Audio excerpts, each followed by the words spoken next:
Irmãos amados, vamos abrir a palavra de Deus na carta aos Hebreus, capítulo 13.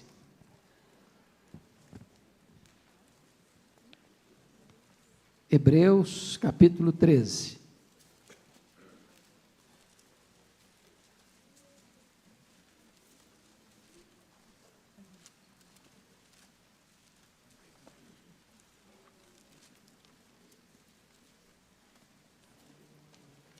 Faremos a leitura dos versos 7 ao verso 17. Hebreus 13, 7 a 17. Lembrai-vos dos vossos guias, os quais vos pregaram a palavra de Deus, e considerando atentamente o fim da sua vida, imitai a fé que tiveram. Jesus Cristo, ontem e hoje, é o mesmo, e o será para sempre. Não vos deixeis envolver por doutrinas várias e estranhas, porquanto o que vale é estar o coração confirmado com graça, e não com alimentos, pois nunca tiveram proveitos que com isto se preocuparam. Possuímos um altar do qual não têm direito de comer os que ministram no tabernáculo, pois aqueles animais cujo sangue é trazido para dentro do Santo dos Santos, pelo sumo sacerdote, como oblação pelo pecado, tem o corpo queimado fora do acampamento. Por isso, foi que também Jesus, para santificar o povo, pelo seu próprio sangue, sofreu fora da porta. Saiamos, pois, a ele, fora do arraial, levando o seu vitupério. Na verdade, não temos aqui cidade permanente, mas buscamos a que há de vir. Por meio de Jesus, pois, ofereçamos a Deus sempre sacrifícios de louvor, que é o fruto de lábios que confessam o seu nome. Não negligencieis igualmente a prática do bem e a mútua cooperação, pois com tais sacrifícios Deus se compraz. Obedecei aos vossos guias, e sede submissos para com eles, pois velam por vossa alma, como quem deve prestar contas, para que façam isto com alegria e não gemendo, porque isto não aproveita a vós outros. Amém. Eu quero meditar com os meus irmãos sobre o tema como ser um crente fiel fora do portão. Como ser um crente fiel fora do portão. Quando você lê o Novo Testamento, fica meridianamente claro que o cristianismo é a religião do caminho, e não a religião das quatro paredes. Nós não fomos chamados a sermos sal no saleiro, mas o sal da terra. Quando você lê os evangelhos, fica absolutamente claro que Jesus Cristo e os seus apóstolos desenvolveram o seu ministério no lar, na rua, nas praças, nas escolas, nos lugares públicos. É triste que nós, de alguns anos, talvez séculos para cá, estejamos nos reduzindo, nos encolhendo, nos limitando, nos encurralando a nós mesmos, dentro dos muros, limitando a prática da nossa vida cristã ao templo. Parece-nos até que estamos na contramão do que Jesus viveu e ensinou.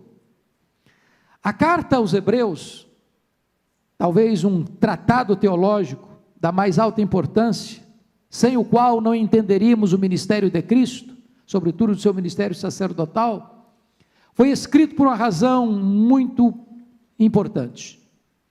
Os crentes hebreus, eles eram judeus de raça, mas professavam a Cristo, tinham aderido à fé cristã, pertenciam à igreja cristã.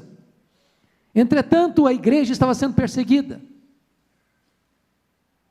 Os crentes estavam perdendo as suas propriedades, seus bens estavam sendo espoliados, alguns deles estavam sendo presos pela sua fé, outros chegavam ao martírio por causa da sua fé, enquanto o judaísmo não estava enfrentando a mesma perseguição. Em face disso, muitos dos crentes hebreus estavam de malas prontas para voltarem para o judaísmo, para voltarem para a sua primitiva religião, abandonando desta forma a fé cristã.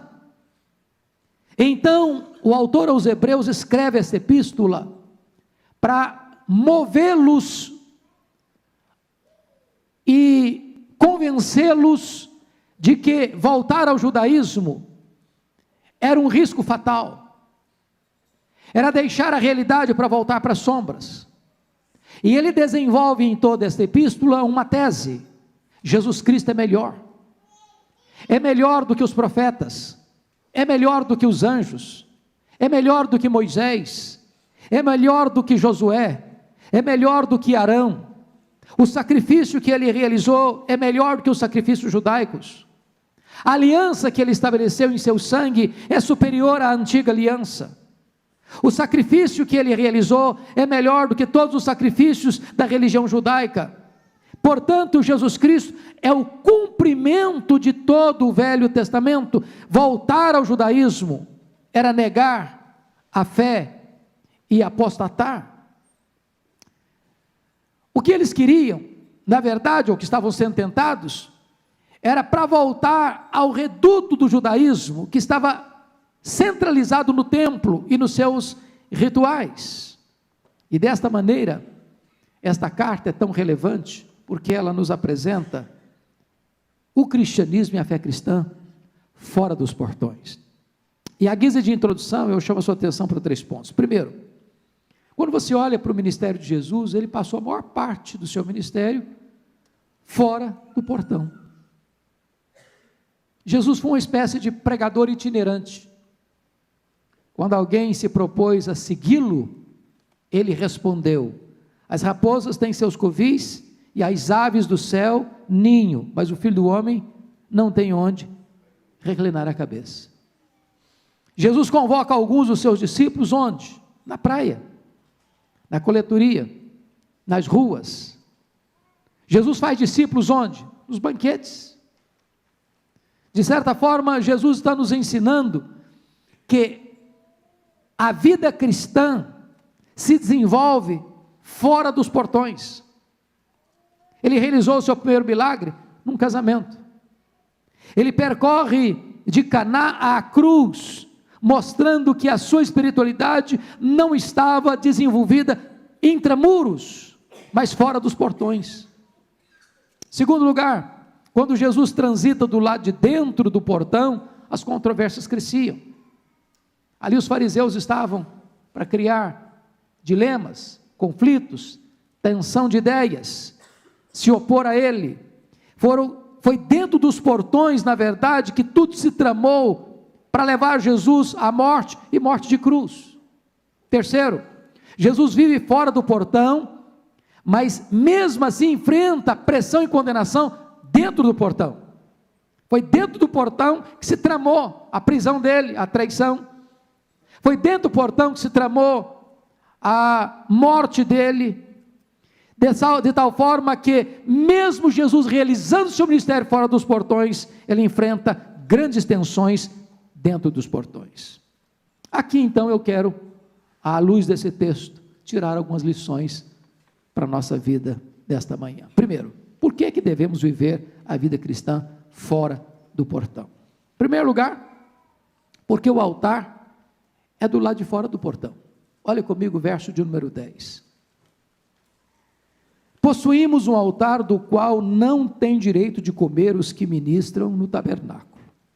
Se você ler a carta toda, e eu recomendaria você fazer isso, tem 13 capítulos, você lê numa hora. Tem vários argumentos ao longo da carta, mostrando a necessidade desses irmãos crentes judeus, que estavam tentados a voltar para o judaísmo, a não fazer isso. Aqui é a última cartada do autor. Ele está usando o seu argumento demolidor e irresistível. E ele começa a dizer, no verso 10, que nós possuímos um altar, do qual não tem direito de comer os que ministram no tabernáculo. É claro que o pano de fundo aqui é a história dos sacrifícios judeus, do dia da expiação. Vocês se lembram? Que no dia da expiação, o animal era sacrificado, o sangue deste animal era levado pelo sumo sacerdote para dentro do Santo dos Santos, para fazer oblação pelos pecados do sacerdote e do povo. Mas o sacerdote não podia comer este animal. Em outras ocasiões até podia, nesse caso não. Nesse caso, esse animal que era sacrificado no dia da expiação, era levado para fora do arraial e queimado fora do arraial. Agora o autor está trazendo esta história para mostrar que nós cristãos temos um altar, e esse altar não é físico, e esse altar não é geográfico, e esse altar não é o altar de bronze onde o sacrifício era feito, esse altar não era o altar de ouro do incenso que estava perto do Santo dos Santos. Esse altar é uma pessoa, esse altar é Jesus. Jesus é o nosso altar. Esse altar não está no judaísmo, esse altar não está nos rituais judaicos, esse altar é a cruz de Cristo, onde ele realizou o perfeito, único, irrepetível e eficaz sacrifício. O que ele está mostrando é que, na medida em que esses irmãos estavam tentando empurrar de volta a igreja para o judaísmo, para dentro do templo, o autor aos Hebreus está dizendo que o nosso altar não está no templo, que o sacrifício não foi feito dentro dos muros de Jerusalém, que a nossa espiritualidade não se desenrola intramuros, que a realidade que nós experimentamos aqui precisa ser referendada fora daqui. Em outras palavras, o que nós fazemos aqui precisa ser confirmado lá fora. As músicas que cantamos aqui não têm valor para Deus se do lado de fora do templo a nossa vida não é uma liturgia de adoração a Deus. A pregação que fazemos aqui não faz sentido se a vida que vivemos do lado de fora do templo, fora dos portões, não for consistente com o que falamos aqui. O que o texto está querendo nos mostrar é que a nossa vida precisa ter confirmação lá fora do que nós fazemos aqui dentro. Segundo lugar, porque a verdadeira santidade é praticada fora do portão. Olha comigo o verso 12. Por isso foi também que Jesus, para santificar o povo, pelo seu próprio sangue, sofreu fora da porta. Ou seja, qual é o perfeito sacrifício?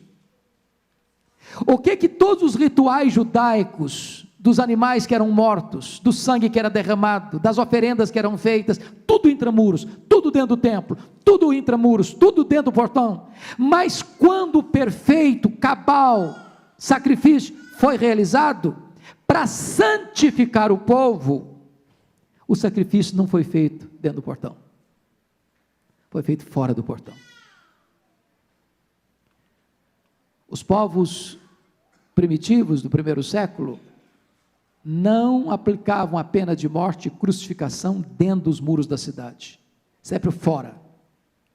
E Jesus foi levado para fora da cidade. Ele foi crucificado no Monte Caveira, fora dos portões. Para quê? Para santificar o povo.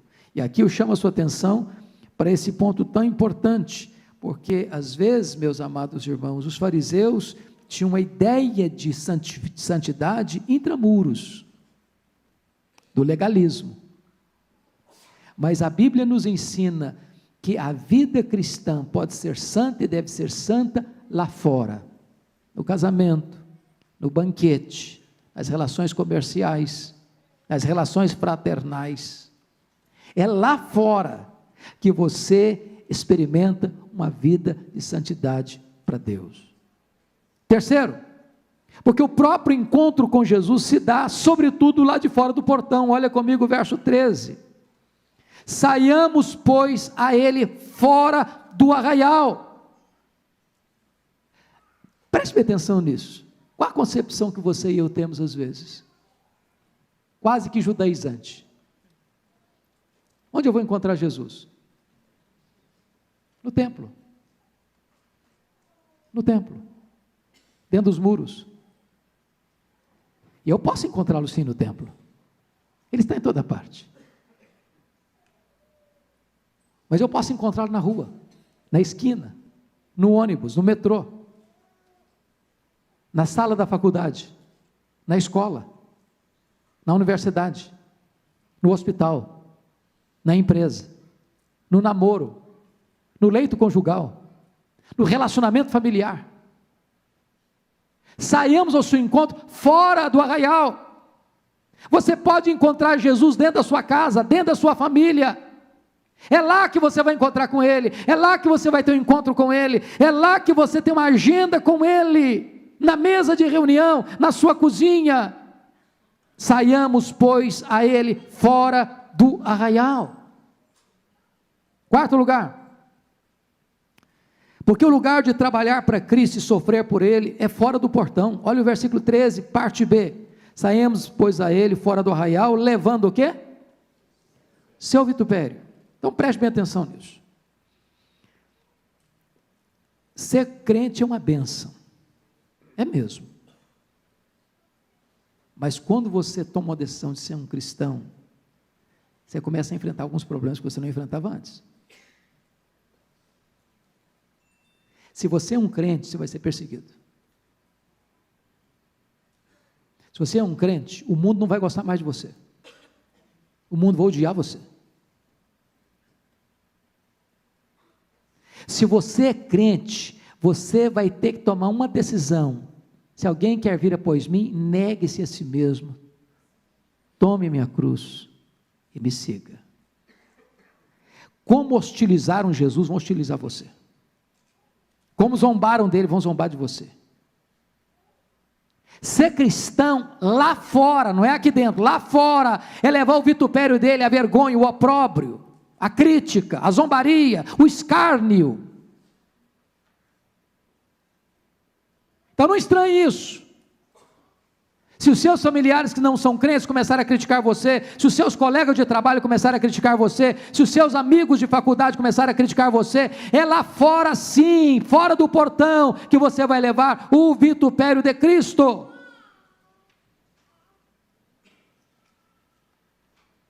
Agora, segundo ponto que eu quero tratar, como viver a vida cristã fora do portão. Agora é como viver. E o autor nos ensina 7 maneiras de vivermos a vida cristã fora do portão. Primeira maneira, não jogue fora o legado espiritual que você recebeu.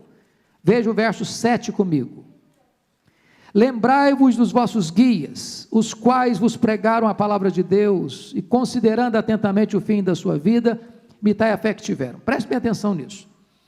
O escritor está mandando esta carta para uma igreja que está sendo tentada a voltar para o judaísmo, fugindo da perseguição, fugindo da hostilidade, fugindo dos problemas naturais de enfrentamento da fé cristã.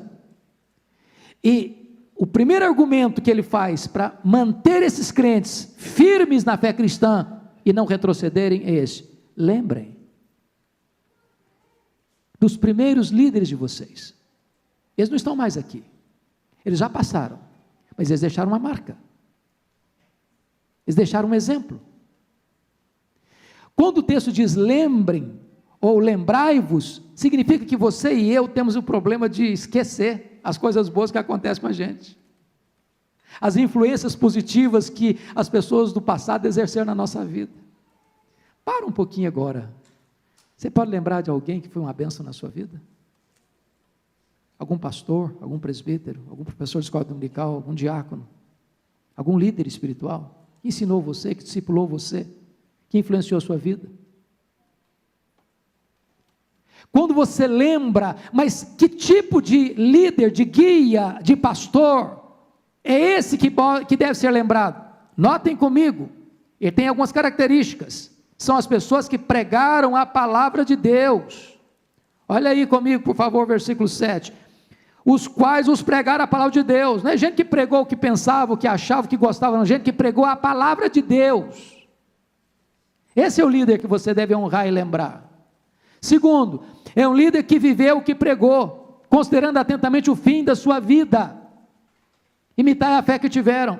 É alguém que pregou com fidelidade, que viveu com integridade. Então, pense nisso, de homens que passaram pela sua vida como líderes espirituais que abençoaram você. Lembre a vida deles, observe a conduta deles e fique firme.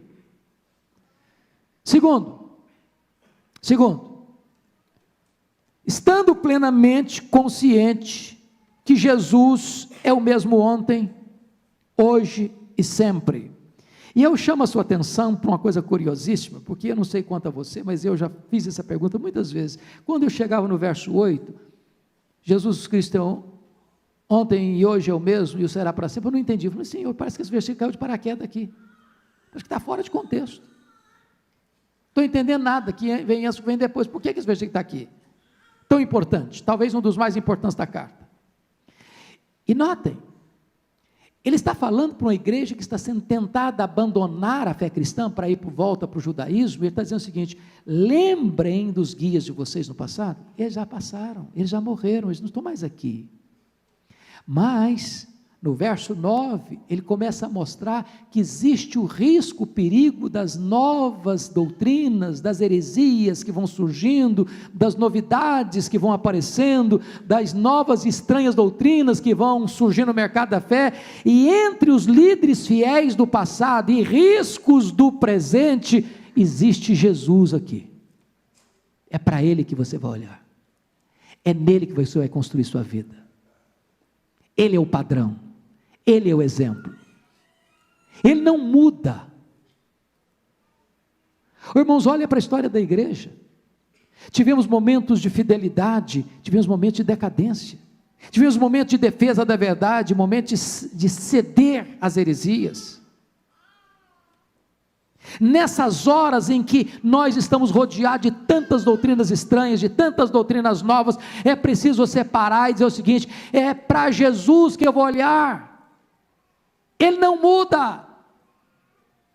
A coisa que eu mais tenho escutado nos últimos dias, desse embate aí que surgiu, que o pastor Ival disse no culto da manhã, no primeiro culto, do Cada Dia a Família, e eu tenho recebido muitos e-mails: você tem que fazer uma leitura da Bíblia apenas como um livro de código moral, social, nada de palavra de Deus, nada de autoridade absoluta. Os tempos são outros, os tempos mudaram, não dá mais para você aceitar um livro de doutrinas absolutas, de verdades absolutas. O mundo não é mais assim, o mundo mudou, o mundo pensa diferente. Cada um tem sua verdade, cada religião tem sua verdade, cada um vê a coisa de uma maneira diferente, e é nesse contexto onde surgem tantas ideias, tantas novidades, tantas doutrinas, tantas opiniões, tantos pensamentos conflituosos e divergentes, é que está escrito: Jesus é o mesmo ontem, hoje, para sempre. Ele não muda, Ele não mudou ontem, Ele não vai mudar hoje, Ele não vai mudar amanhã. Aquele que desceu do céu, aquele que foi para a cruz, aquele que ressuscitou, aquele que voltou e está assentado à destra de Deus, Ele vai voltar, e Ele vai ser sempre o mesmo, de eternidade a eternidade, o mesmo. É nele que você precisa firmar a sua fé. Terceiro, como viver a vida cristã fora dos portões? Não se torne prisioneiro daqueles que querem tirar a sua liberdade em Cristo. Olha o verso 9, por favor. Não vos deixeis envolver por doutrinas várias e estranhas, porquanto o que vale é estar o coração confirmado com graça e não com alimentos, pois nunca tiveram proveito os que com isso se preocuparam. Bom, o contexto aqui, meus irmãos, é aquela surrada ideia que Paulo e Pedro já combateram tanto, das leis dietéticas, que você se santifica abstendo-se deste ou daquele alimento, com coisas rituais, externas. Aí o autor está dizendo, para com isso. Esses alimentos lá do Velho Testamento, que eram proibidos, isso, aquilo, comer carne de porco, não comer isso, não comer aquilo, isso tudo eram leis dietéticas para preservar o povo que vivia num deserto, perambulando, sem leis básicas de sanidade, de sanitárias, mas tudo isso era uma sombra de uma realidade que chegou em Jesus Cristo. Não é a comida que entra no seu estômago e sai do seu estômago que santifica você. Não é comer ou deixar de comer que santifica você. O que muda, o que santifica a sua vida é a graça que entra no seu coração. Você pode fazer jejum, você pode se abster desse ou daquele alimento, mas isso em si não santifica a sua vida.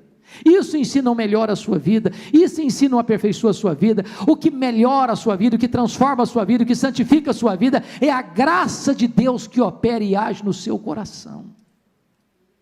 Então, quando alguém quiser botar um cabresto em você, não aceite. Quando alguém quiser dizer para você, se você não fizer isso, se você não fizer aquilo, se você não fizer aquilo outro, se você não seguir essa regra, se você não seguir aquele aspecto do legalismo, você não é crente, você não é salvo, você não é santo, não ponha essa algema em você, não ponha essa camisa de força em você, não aceite esse cabresto em você, você é livre em Cristo. Não se deixe escravizar novamente por usos e costumes. Quarto, como é que nós podemos dar testemunhos fora dos portões? Estando plenamente conscientes da nossa transitoriedade neste mundo. Olha o versículo 14. Na verdade, não temos aqui cidade permanente, mas buscamos aqui a de vir. Por que ele está falando isso aqui? Ele está falando num contexto onde os crentes estão perdendo seus bens. Está lá no capítulo 10, verso 34. Quer dar uma olhadinha lá? O que eles estavam enfrentando?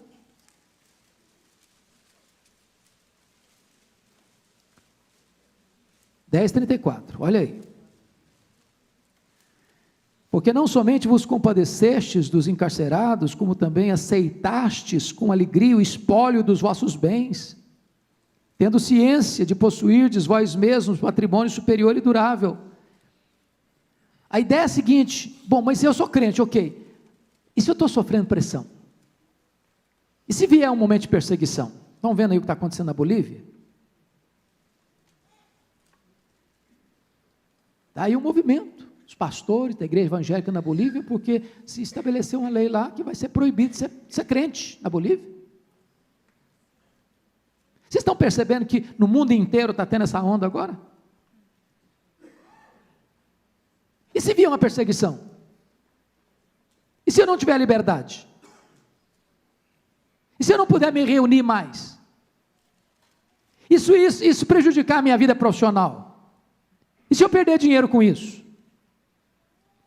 Esse estava no pano de fundo, de preocupação desses crentes que estavam querendo voltar para o judaísmo. Está difícil demais ser crente, o preço é muito alto, é muito caro. Ser um cristão hoje, num mundo de hostilidade e perseguição. E a ideia que ele está dizendo é o seguinte: você não tem casa permanente aqui, você não tem cidade permanente aqui, você está de passagem aqui, você é peregrino aqui, você não tem cidade permanente aqui. Você tem que pôr os seus olhos naquela cidade que é real, que é permanente, que é eterna. Não diz a Bíblia que o próprio Abraão olhava para essa cidade, mirava para essa cidade, mesmo habitando em tendas, o coração dele estava lá. Então, meu amado irmão, o seu coração está no céu. Você vive aqui, mas aqui não é a sua pátria. Aqui você não tem propriedade permanente, aqui você não tem bens permanentes, aqui você é passageiro, aqui você é peregrino. Põe o seu coração na cidade que é eterna. Quinto lugar, como é que você vive fora dos portões testemunhando? Confessando ousadamente o nome de Cristo, por meio do louvor. Olha o versículo 15 comigo. Por meio de Cristo, pois, ofereçamos a Deus sempre sacrifício de louvor, que é o fruto de lábios que confessam o seu nome. Vamos entender isso aqui. O que o autor está querendo dizer é o seguinte: aqueles muitos e abundantes sacrifícios do ritual judaico cessaram, isso acabou, não tem mais. Não tem mais matança de animal, não tem mais altar, não tem mais sacerdote, não tem mais nada disso, acabou. Porém, agora, na fé cristã, embora aqueles sacrifícios levíticos, judaicos, acabaram, tem outros sacrifícios, que agora sim são aceitáveis para Deus. Que sacrifícios são esses? Sacrifícios de louvor, de lábios que confessam seu nome. Agora, preste atenção que o autor não está dizendo que quando eu canto, só meu cântico em si é sacrifício de louvor, não. Sacrifício de louvor num contexto onde você pode, inclusive, perder sua liberdade, seus bens e sua vida, ainda assim você canta. Não é apenas um momento litúrgico onde nós estamos cantando cânticos espirituais ou hinos, que é sacrifício de louvor, não. É quando você, a despeito da adversidade que você enfrenta lá fora dos portões, você confessa o nome de Cristo. Esse é o sacrifício que agrada a Deus. Esse é o sacrifício aceitável para Deus.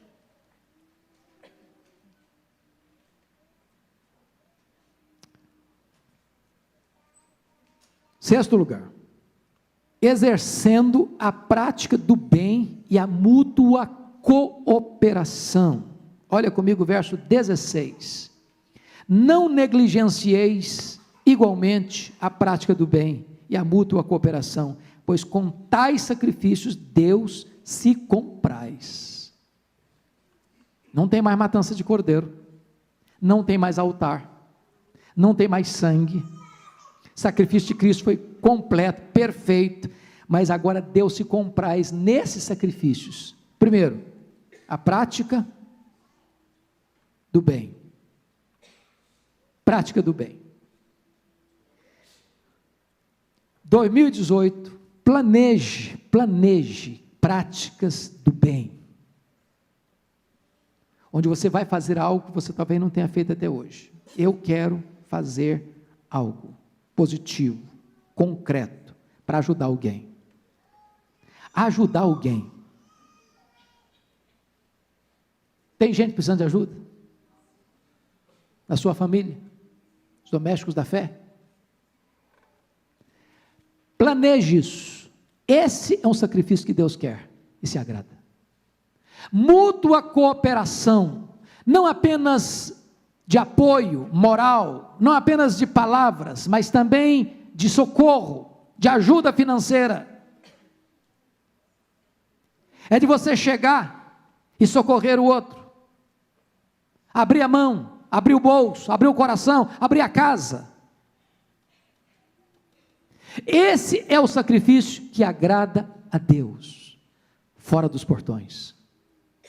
Bob Pearson, o fundador da Visão Mundial, orava sempre o seguinte: Senhor, quebra meu coração com as coisas que quebram o teu coração.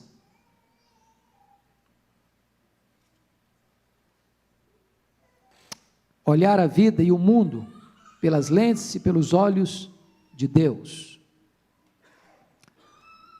Se você notar, nesse próprio capítulo 13, olha comigo por gentileza, ele trata aí de uma coisa interessante no verso 3, você pode ler o verso 3 comigo, 13:3, vamos juntos? Lembrai-vos dos encarcerados, como se presos com eles, dos que sofrem maus tratos, como se com efeito, vós mesmos em pessoa, fosseis os maltratados. Por que ele diz lembrai-vos? Porque nós temos muita tendência de tocar a nossa vida e nos esquecermos de gente que tem a mesma fé que nós, que está sendo maltratada, está sendo presa por causa da sua fé. Lembrai-vos. E ele diz o seguinte: a melhor maneira de você fazer isso é como se vós mesmos em pessoa fossem os maltratados. É se colocar no lugar da pessoa. Se você estivesse nessa situação, o que você gostaria que as pessoas fizessem por você? Faça por elas. Olha o verso 1 comigo. Seja constante o amor fraternal. A palavra amor fraternal aqui não é ágape, é Filadelfia. Filadelfia é uma palavra grega que junta amor e irmão. É amar a pessoa com amor de irmão. Como é que você ama irmão de sangue? Você ama porque ele é bonzinho? Você ama. Não por causa apenas das virtudes, mas apesar dos defeitos. Não é assim? Você pode achar o seu irmão uma pessoa muito chata. Se levantar alguém para brigar com ele, você entra na briga, para defendê-lo. Agora, olha para esse cenário da prática do bem e da mútua cooperação, e olhe para o seu irmão como seu irmão de sangue. O que você precisa fazer por ele? Uma palavra de encorajamento? Uma visita? Um socorro? Uma ajuda? Olha o verso 2. Não negligencieis a hospitalidade, pois alguns praticando-a sem o saber acolheram anjos. Hoje nós ouvimos o pastor Erival fazer um grande desafio de manhã para a questão dos grupos de pastoreio. Ponha a sua casa a serviço de Deus. Abra a sua casa para receber pessoas. Sabia que quando você recebe alguém, você é mais abençoado em receber do que a pessoa recebida? Nessa prática, alguns hospedaram um anjo sem saber. Mas, finalmente, como é que nós podemos dar testemunho fora dos portões? Obedecendo aos nossos líderes espirituais. Pode ler o verso 17 comigo? Vamos juntos? Verso 17. Obedecei aos vossos guias e sede submissos para com eles, pois velam por vossa alma, como quem deve prestar contas, para que façam isto com alegria e não gemendo, porque isto não aproveita a vós outros. Notem vocês que agora ele não está mais, conforme o verso 7, olhando para as lentes do retrovisor. Lá no verso 7 ele falou dos líderes passados. No verso 17 ele fala dos líderes presentes, dos seus pastores, dos seus presbíteros, dos seus diáconos, dos seus professores. E a palavra que ele trabalha aqui são duas: obediência e submissão. Obediência por causa da pregação, da mensagem que ele proclama, porque ele não proclama a mensagem dele, ele proclama a mensagem de Deus. E se o pastor está pregando a palavra de Deus, cabe a você e a mim obedecer. Submissão por causa da função que ele ocupa, mas ele não ocupa essa função porque ele quis ocupar, ele foi chamado para isso, ele foi designado para isso, foi o Espírito Santo quem o constituiu para isso. Então ele não se autopromoveu a isso. Então submissão. Agora mais uma coisinha, olha comigo o verso 17. Se você precisa olhar para os seus pastores, para os seus líderes, para os seus presbíteros e obedecê-los e submeter a eles, por causa do que eles pregam e por causa da função que eles receberam da parte de Deus, veja a responsabilidade deles, que é soleníssima, pois velam por vossa alma. Eles pastoreiam você. E pastorear não é apenas falar o que você gosta ou o que você quer, significa exortar, corrigir, disciplinar, mas significa encorajar, consolar, fortalecer, às vezes carregar no colo, às vezes, no contexto bíblico lá, até quebrar a perninha da ovelha para carregá-lo no colo. Mas olhe mais o compromisso que eles têm com Deus. Versículo 17 diz assim, na parte final, como quem deve prestar contas. E isso levou João Crisóstomo, lá do século V, Dizer, meu Deus, será que porventura algum pastor pode ser salvo? Isso faz tremer os joelhos.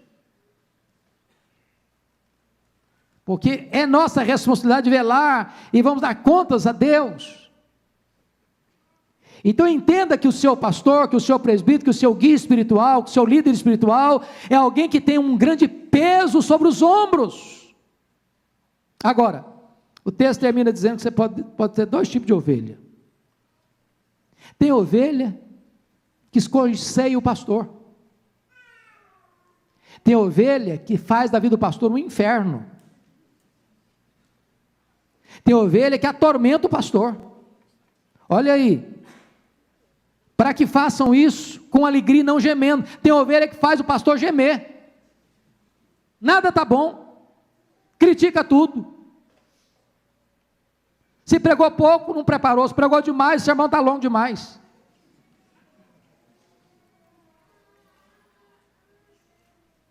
Irmãos, em nome de Jesus, nós podemos dar testemunho dentro do portão e fora do portão, na nossa relação com os nossos guias espirituais. Em momento algum a Bíblia recomenda subserviência. Em momento algum a Bíblia recomenda que o pastor é um ungido especial, intocável, que ninguém pode falar com ele. Em momento algum o pastor é alguém que deva ser colocado no pedestal, para ser venerado. Não, absolutamente não. Mas a Bíblia também não nos autoriza a sermos insubmissos, desobedientes e trazer para o nosso guia espiritual um peso, para passar o ministério dele gemendo. E deixa eu dizer uma coisa para os irmãos: o que faz um pastor sofrer, um presbítero sofrer, não é trabalho não, sabia? Não é trabalho, é picuinha. É picuinha. É murmuração, é reclamação, é crítica, muitas vezes injusta, desumana. E o texto está dizendo que o propósito de Deus é que o pastor que foi chamado por Deus, o líder que foi chamado por Deus, possa realizar o seu ministério com alegria e não gemendo. Por quê? Porque isso não traz proveito nem para o pastor, nem para a pessoa que reclama. Um crente murmurador não é feliz, e torna o pastor infeliz ainda. Porque vai fazer o trabalho dele gemendo, chorando, quando podia estar fazendo esse trabalho com alegria, com leveza na alma. Meus amados, a minha esperança é que Deus nos ajude, à luz desse texto, a vivermos a nossa vida cristã, não só dentro dos portões, mas sobretudo fora dos portões. Lá na sua casa, lá na sua empresa, lá no seu trabalho, lá na sua escola, lá na sua família, lá na sua parentela, lá no seu convívio social, que ali você possa expressar a sua vida cristã robusta, maiúscula e superlativa. Vamos orar?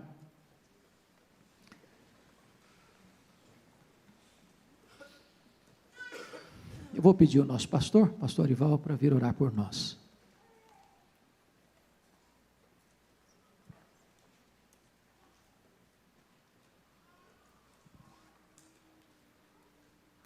Vamos ficar de pé, irmãos. Convido o grupo de louvor para vir aqui.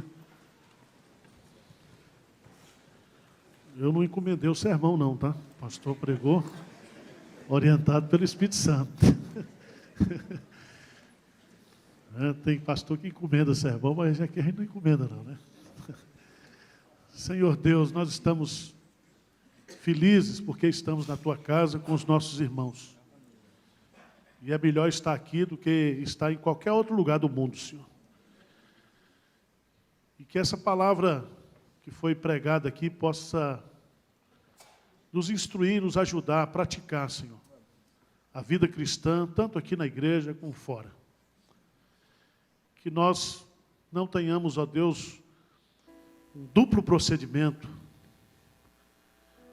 Tira de nós, ó Deus, a hipocrisia, a falsidade. Que nós possamos viver em amor, em honestidade diante do Senhor, amando fraternalmente uns aos outros, considerando uns aos outros. Deus, faz da nossa igreja uma igreja cada vez mais amável, mais querida. Ajuda-nos, ó Deus, a suportar, a carregar os fardos uns dos outros, porque sabemos que as lutas são grandes e nós somos fracos, nós somos carentes, Pai. Visita o coração da tua igreja nesta manhã, das tuas ovelhas, trazendo conforto, trazendo encorajamento, trazendo alegria de ser ovelha, de ser crente, de precisar ser pastoreada pelo Senhor. E nesses momentos, ó Deus, difíceis da caminhada, que nós possamos ter a convicção e a certeza de que o Senhor cuida de nós.